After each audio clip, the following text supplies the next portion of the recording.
Eu não levanto de manhã e digo eu sou atriz de cinema, isso não. Mas, quer dizer, é presente no meu passado.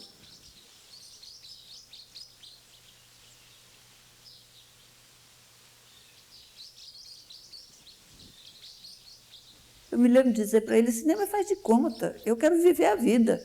Eu não quero faz de conta, eu quero a vida.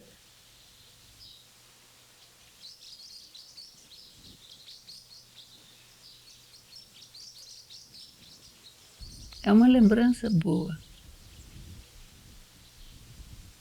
Agora, é simplesmente uma lembrança boa só.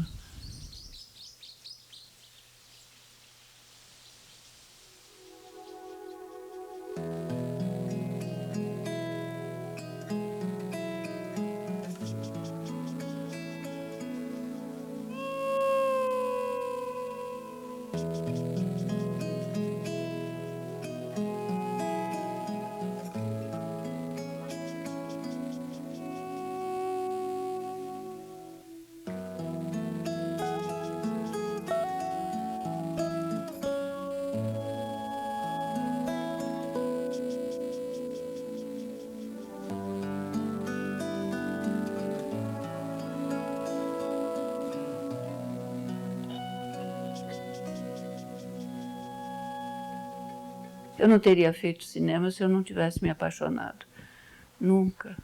Teria feito outras coisas, eu tinha outros planos. Nos lugares onde eu vou, ou enfim, as pessoas que me conhecem sabem que eu sou Eliane Lage, que fez cinema. Foi uma experiência importante e que me marcou, e eu sou o que eu sou porque eu fiz cinema talvez um dia.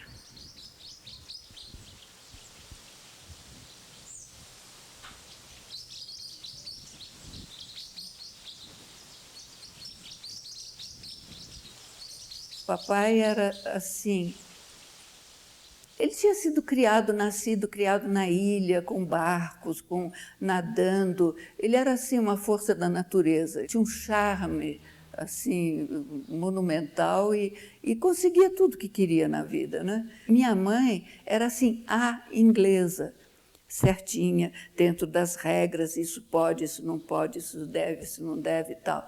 Então, não tinha a menor chance de dar certo. Meus pais se separaram e eu fiquei com o papai.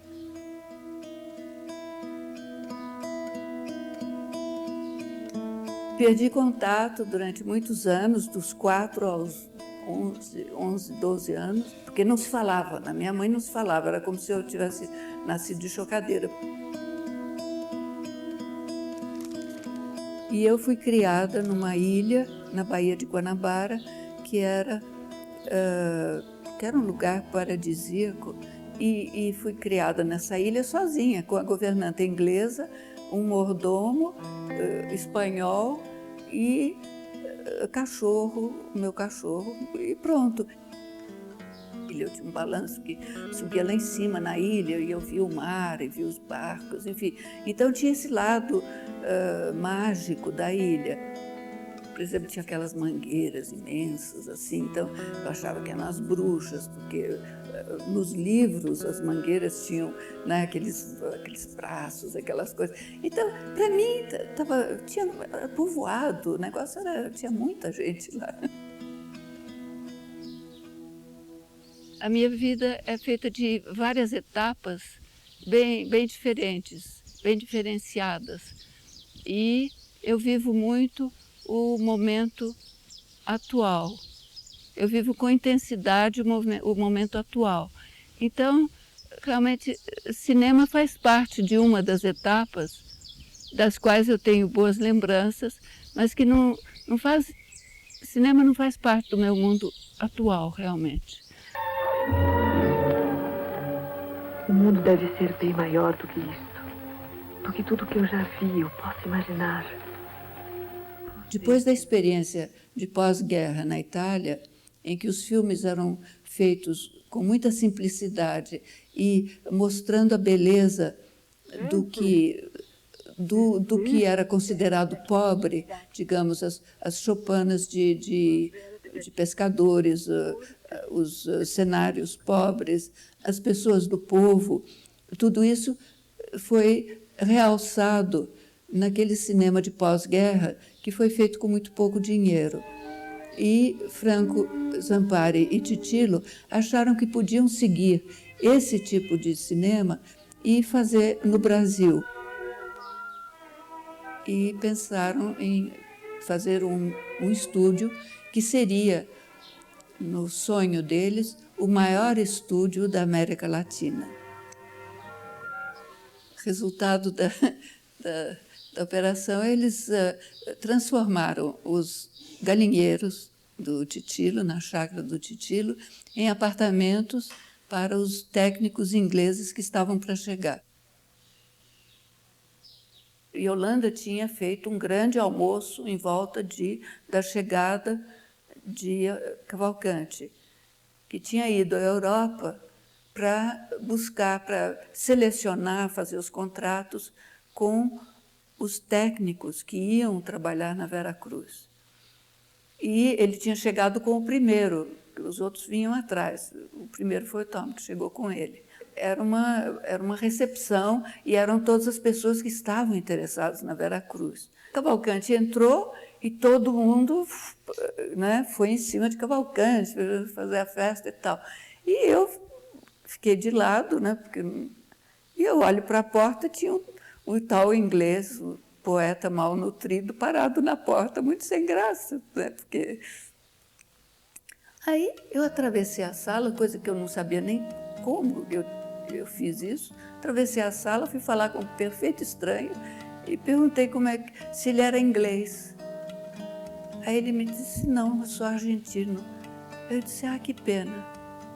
E ele disse, como? Eu disse, não, nada, não. Ficamos um olhando para o outro e conversando, não lembro sobre o quê, mas havia uma comunicação assim intensa. Nós não estávamos absolutamente interessados nem preocupados com o que se passava no resto da mesa, só um e o outro. E, a uma certa altura, cutucaram o Tom e disseram, e você, o que acha? E ele, de repente, caiu das nuvens e disse, que eu acho do quê? O que é? E eles disseram, nós estamos tentando ver como vamos encontrar os atores para o filme Caiçara. A atriz, por exemplo, procura-se onde? Em boate, em teatro, na praia, como é que se procura? E ele disse, mas eu não vejo qual é o problema. Ela está sentada na minha frente. E eu quase morri de vergonha, tive vontade de sumir debaixo da mesa. Naquela noite saímos para jantar, e saímos para jantar porque eu naturalmente, apesar de já convencida, eu não estava convencida ainda, então continuamos jantando juntos toda a noite, com o beneplácito da tia, e até irmos para Ilhabela.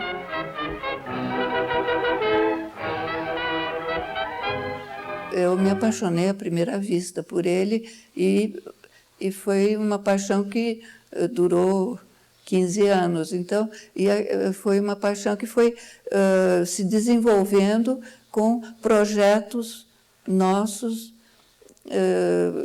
que fazíamos juntos, o que fazíamos junto.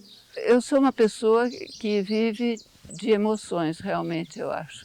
Então, toda a minha vida foi em função de emoções e seguindo quase que o rumo das emoções.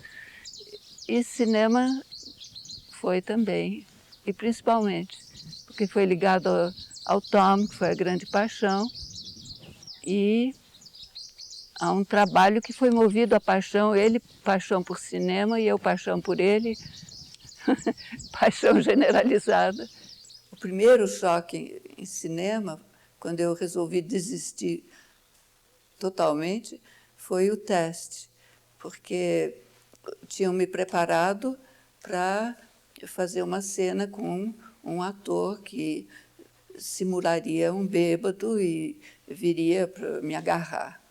E eu eu aprendi meu diálogo e fui levada para a cena e tal, acenderam as luzes, ação, e estou lá fazendo o que eu tinha que fazer, de repente a porta se abre e entra um homem, assim, com barba de 3 dias, sem fazer, com uma camiseta cheirando a suor e pinga, o cabelo completamente arreganhado e chega cambaleando em cima de mim e eu, por acaso, uma das minhas fobias, assim, desde criança, é bêbado. Eu tenho horror, mas horror, pavor. E esse homem chega e me agarra e começa a querer me beijar e todo mundo cheirando mal. E eu me debati com uma leoa. E a uma certa altura, o vestido, eu ouvi o vestido rasgar de cima a baixo nas costas, e ele tentando me agarrar, e eu dando-lhe uns socos e me debatendo.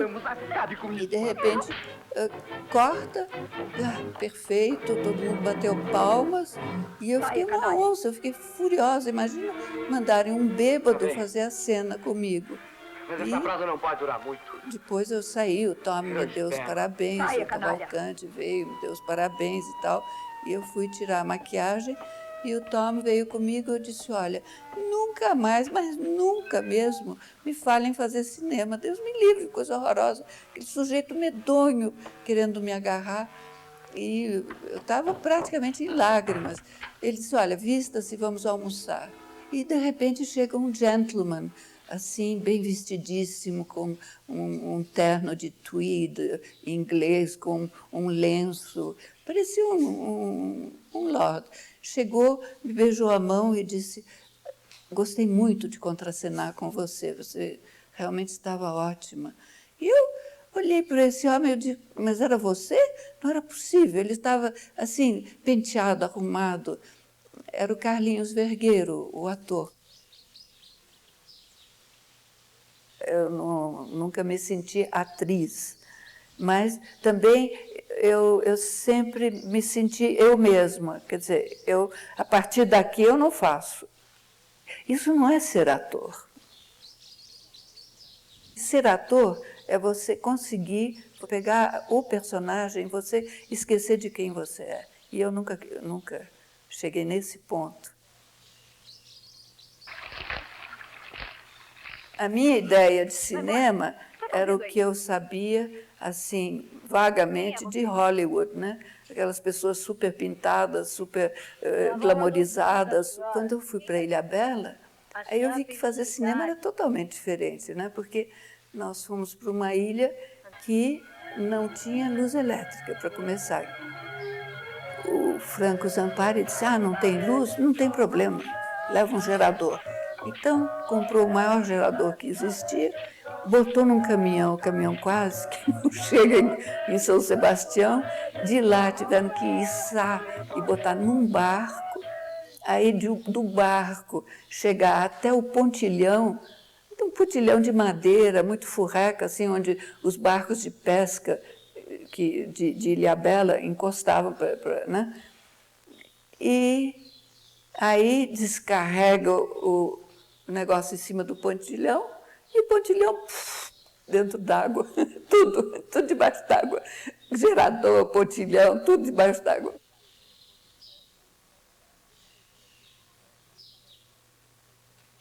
Ele compreendeu muito bem a sua situação e você... A ideia era esquisita. Era um homem que tinha Ele fazia barcos, ele tinha um estaleirozinho em Ilhabela. E ele vai à cidade, São Paulo, e vai num orfanato para pegar uma moça para casar com ela. E nesse orfanato, as crianças são filhas de leprosos. E ele, eu não sei bem porquê, ele vai e escolhe uma moça lá, nesse coisa. E eu sei que eu passo o filme todo olhando para ver se eu não estou com lepra. O negócio era meio estranho, assim, sabe? Mas eu não sei se isso ficou bem claro também no filme, porque ninguém fala em lepra, eu só fico olhando assim no ombro e tal. Mas, enfim... Eu sei que o tal do marido, que naturalmente eu detestava, que era o Abílio Pereira de Almeida, quer dizer, eu gostava do Abílio, não o marido. Então, ele acaba morrendo e eu fico sozinha. E aí tem o Carlinhos Vergueiro, ele começa a me perseguir. Eu sei que no final aparece o Mário Sérgio, que é assim o grande amor e tal e coisa, então tem a cena batendo na Pedra dos Sinos. Quando saiu Caiçara, realmente foi um choque na crítica e no público também, porque realmente era um filme muito bem feito. Assim, tecnicamente, estava muito bonito o filme.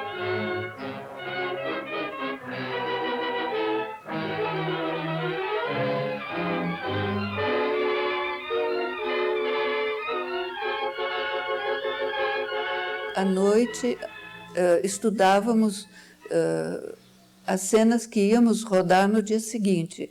Ele era assistente diretor do Adolfo Celli, em Caiçara. Quem dizia, a câmera tem que ficar aqui, a abertura da lente é essa, você tem que vir assim, fazer isso assim. Quer dizer, toda a parte técnica era o Tom que fazia. E o Celli ensaiava os atores. Quer dizer, o Celli não saía do que ele era diretor de ator. O almoço está na mesa. E o Tom sempre me dizia, restrição não, mas para dentro, faz para dentro. Faz, sabe, não joga fora a emoção. Era um trabalho muito nosso. Inclusive, eu me lembro que eu terminava a cena e olhava para o Tom, e ele fazia assim ou não, sabe? E isso, inclusive, o Celli, uma vez me chamou a atenção. Ele disse, mas peraí, sou eu o diretor ou é eles? Na realidade, eu estava vivendo o grande amor, realmente. E eu estava disposta a fazer tudo, a me jogar na coisa. Já que era cinema, então vamos nessa. Todos acharam que eu era grande atriz, que eu não achava que era. Eu nunca gostei do que eu fiz. Na época, eu não sei, você sempre tem a impressão de que vai aparecer muito mais daquilo que você está sentindo na tela do que na realidade aparece. Eu achava que eu era fotogênica, que a fotografia estava muito bonita, mas eu não, quer dizer, eu não me achava boa atriz. Agora, o Tom dizia, não, você tem presença, você não precisa fazer nada, você tem presença. Eu achava que era meio furado esse negócio, mas enfim. Sou eu, Ângela. Sou eu. É um amigo meu. É a Ângela, minha enteada. Mas era tudo um dramalhão, né? O doutor Olha o tá em Duque. casa, mas ele não demora. Deixei o recado. Agora não precisa mais do doutor. Eu sempre acho que falta coisas. Eu sou muito ligada à vida, assim, e à história. A história me interessa muito, assim, o passado. Agora, a história de um jogador que vende a casa, a fazenda, a terra e vende a mulher, quer dizer, sabe, não devia estar falando essas coisas, mas enfim.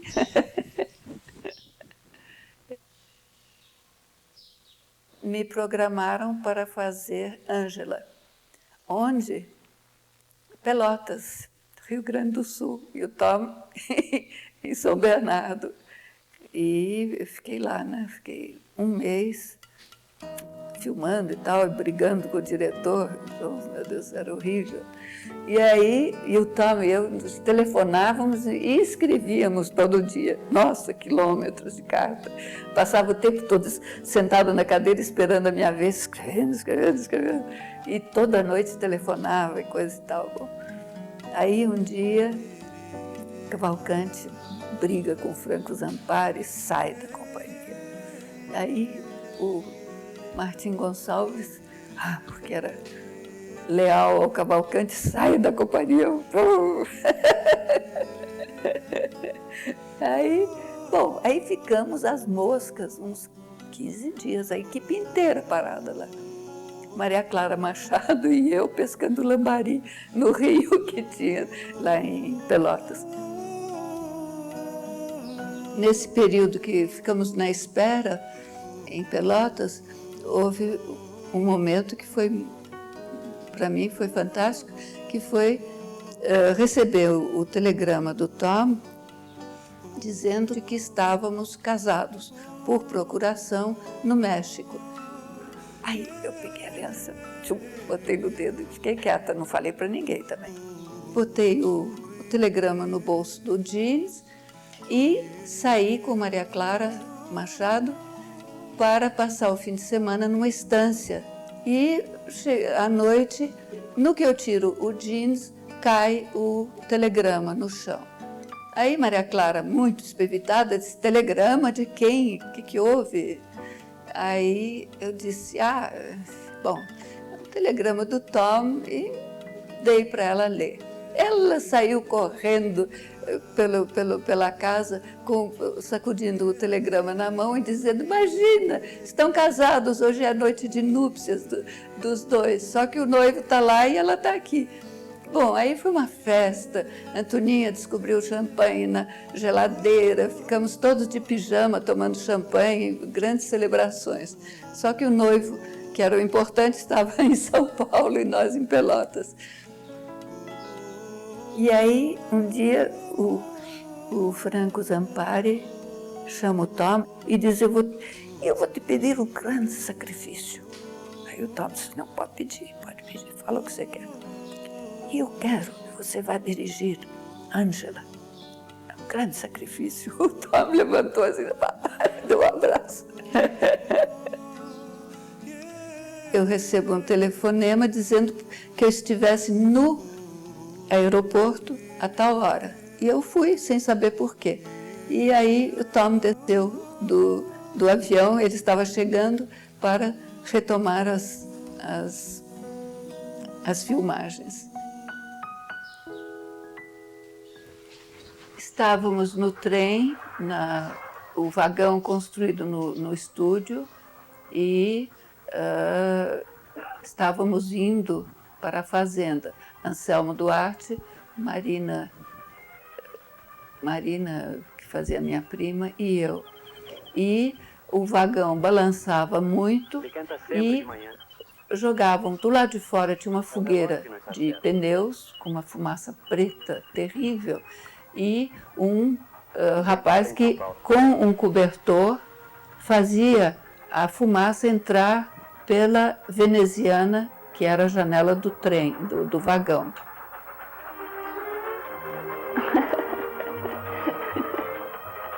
Assim que se lê na academia? Nisso, eu comecei a enjoar violentamente, teve que parar tudo para eu sair correndo para o banheiro, e todo mundo dizia: coitada, a fumaça. Só eu e o Tom sabíamos que eu estava grávida já de 3 meses e que não tinha nada a ver com a fumaça.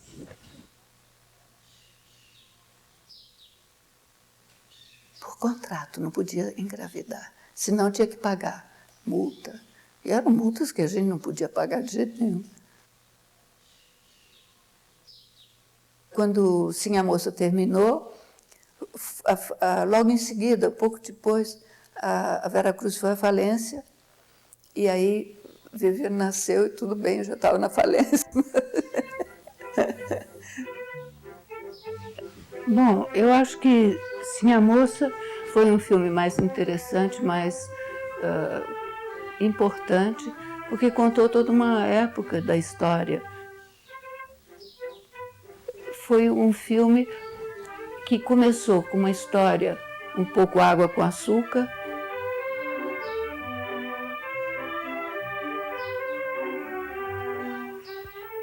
Eu também me preocupo com o bom nome da família. E é por isso mesmo que eu acho que não é com chicotadas em pobres escravos que se defende o bom nome de uma família. A senhora há de compreender que o cativeiro não é mais possível, que já passou o tempo da escravidão. Vários fatos foram acrescentados que não estavam no texto do livro, digamos. E isso tornou o filme mais interessante, a meu ponto de vista.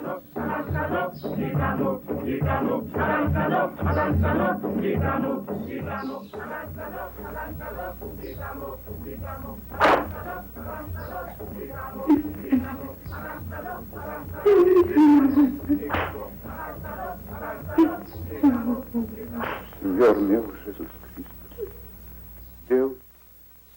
Eu, por exemplo, em Sim, a Moça, eu sempre achei que Ruth foi assim fantástica. E eu não gostei do que eu fiz.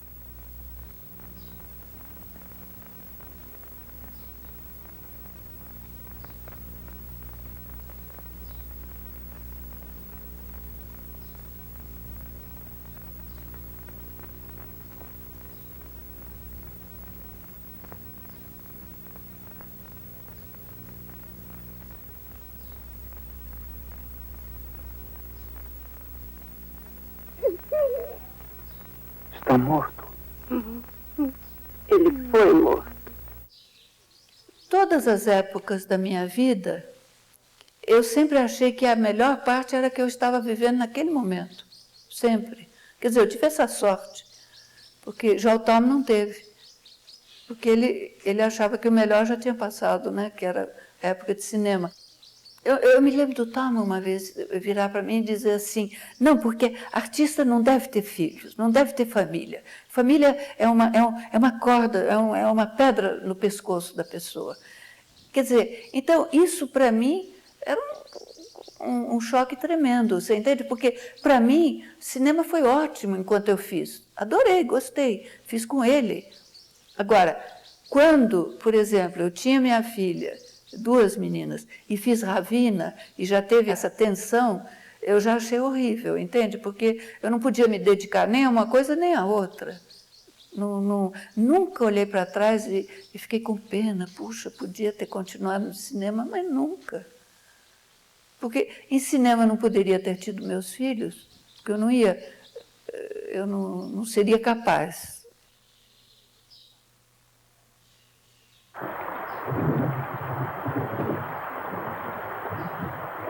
Em Ravina, eu tive uma experiência bastante engraçada e meio difícil ao mesmo tempo. O Rubens, ele era um crítico muito bom de cinema, do Estadão, etc. Bom, ele escreveu a história para mim. E a trama era um negócio assim tão estranho, era tudo muito esquisito. O tio, que era meio apaixonado, mas não era, tinha um primo que era meio apaixonado e não era, tinha um outro que chegava que matava o primo. Olha, era uma confusão. Eu sei que eu passava o tempo todo correndo com esses 2 homens atrás de mim, era um inferno.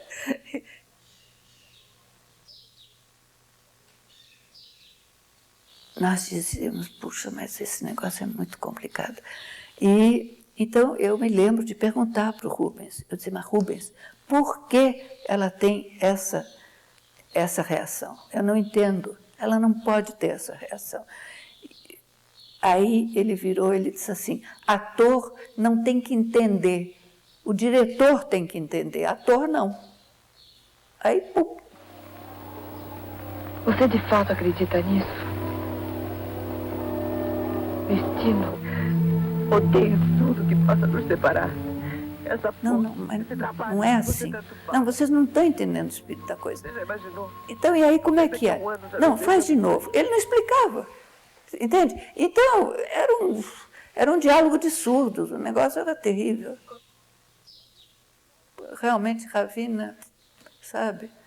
Eu me lembro que sabe o que é você fazer um filme brigando o tempo todo, o tempo todo, é terrível. Eu jurei nunca mais fazer cinema, porque não foi com o Tom, né? Não, eu não seria atriz de um filme, não. Eu achei interessante pensar em, em documentários. Isso eu achei interessante. Se eu fosse mais jovem, se eu tivesse mais, digamos, capacidade de locomoção, eu até me aventuraria a ajudar, enfim, na criação de documentário. Mas ficção não. Ficção não. Eu acho a vida real tão interessante. E eu acho que... Eu ouvi outro dia de uma atriz que disse que as pessoas que não são atrizes, que não são atores, perdem a metade da vida, enfim, não sabem gozar a vida na sua plenitude. E eu acho que não, eu acho que é uma questão de sensibilidade. Eu acho que qualquer pessoa que tenha sensibilidade tem essa capacidade de viver a vida em plenitude.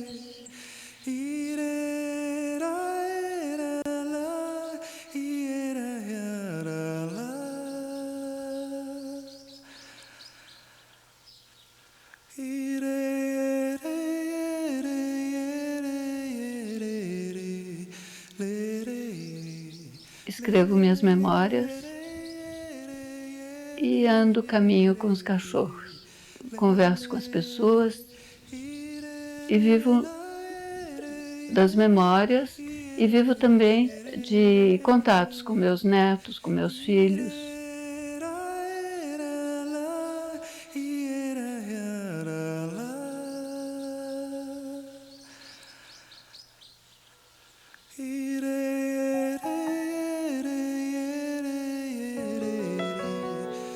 Agora, é simplesmente uma lembrança boa só.